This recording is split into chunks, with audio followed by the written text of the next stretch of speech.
In this quick video, I will explain to you how to reference secondary sources in the APA style.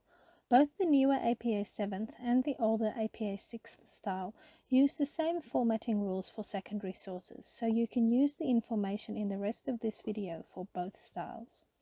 Sometimes it is necessary to reference a secondary source, that is, a source that discusses information originally published in another source.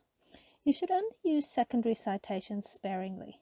For instance, it is acceptable to use secondary citations when the original work is in a language you do not understand or if it is no longer available for you to read.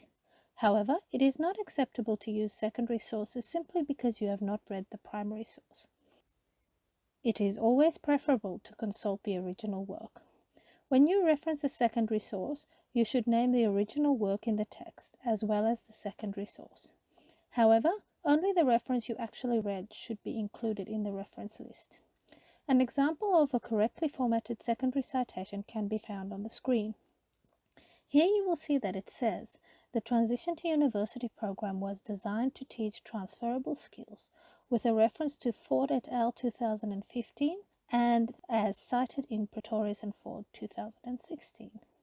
In this example, the person who wrote this sentence only read the Pretorius and Ford 2016 reference. As such, only the Pretorius and Ford 2016 reference would be included in the reference list. It is always better to consult the original work, however, and in this case it would have been much better if the author had read the Ford et al. 2015 reference, rather than just using the secondary citation.